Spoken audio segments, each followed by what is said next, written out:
ഇന്ന് പുറത്തു വന്ന 3 IPL ന്യൂസാണ് നമ്മൾ ഇന്നത്തെ വീഡിയോയിൽ നോക്കുന്നത്. ആദ്യത്തെ ഒരു അപ്ഡേറ്റ് RCB ടീമിനെ സംബന്ധിക്കുന്നതാണ്.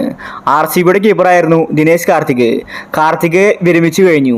അടുത്ത IPL പുതിയൊരു കീപ്പറെ RCBക്ക് ആവശ്യമാണ്. ഒരു ഇന്ത്യൻ താരത്തെയാണ് RCB തേടുന്നത്. ഇപ്പോഴിതാ ഇഷാൻ കിഷനെ സ്വന്തമാക്കാനാണ് RCB ഒരുങ്ങുന്നത്. ഒന്നെങ്കിൽ ട്രേഡ് വഴി അല്ലെങ്കിൽ ലേലത്തിൽ ഇഷാനെ സ്വന്തമാക്കുമെന്ന റിപ്പോർട്ടാണ് വന്നിരിക്കുന്നത്. കാർത്തികിന് പകരം ഇഷാനെ കീപ്പറാക്കാനാണ് RCBയുടെ പദ്ധതി. മുംബൈ ടീമിൽ ഇഷാൻ ഫോം ഔട്ടാണ്. അതുകൊണ്ട് മുംബൈ ഇന്ത്യൻസ് ഇഷാനെ റിലീസ് ചെയ്യുകയാണ്. അടുത്തൊരു അപ്ഡേറ്റ് ജഡേജയുമായി ബന്ധപ്പെട്ടതാണ്. ജഡേജ CSK ടീമിന്റെ എല്ലാമാണ്. ജഡേജ CSK ടീം വിട്ട് പോകുമെന്ന റിപ്പോർട്ടാണ് വന്നിരിക്കുന്നത്. ജഡേജയെ ട്രേഡ് ചെയ്യാൻ മുംബൈ ഇന്ത്യൻസ് ആണ് രംഗത്ത് വന്നിരിക്കുന്നത്. ജഡേജയെ സ്വന്തമാക്കാനാണ് മുംബൈയുടെ പദ്ധതി. മാറ്റ കരാറിനാണ് CSK ഒരുങ്ങുന്നത്. ജഡേജയെ വിട്ടുകൊടുത്ത് മറ്റൊരു താരത്തെ മുംബൈ ടീമിൽ നിന്ന് വാങ്ങാനാണ് അവരുടെ പദ്ധതി. ജഡേജയെ പോലെ ഒരു വലിയ താരത്തെ വിട്ടുകൊടുത്താൽ അതിനേക്കാൾ മികച്ചൊരു താരത്തെയായിരിക്കും CSK ഇങ്ങോട്ട് വാങ്ങുന്നത്.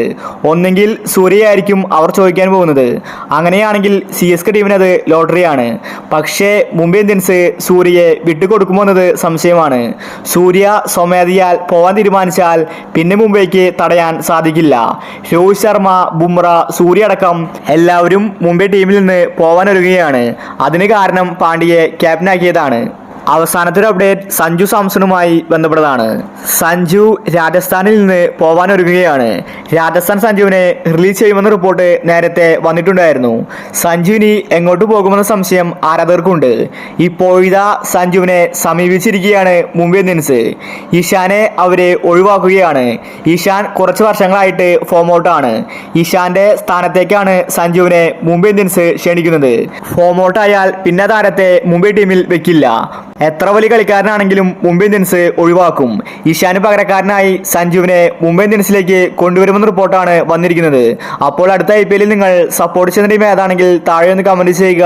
ഇത്തരം IPL ന്യൂസിന് വേണ്ടി ചാനൽ മറക്കാതെ സബ്സ്ക്രൈബ് ചെയ്യൂ.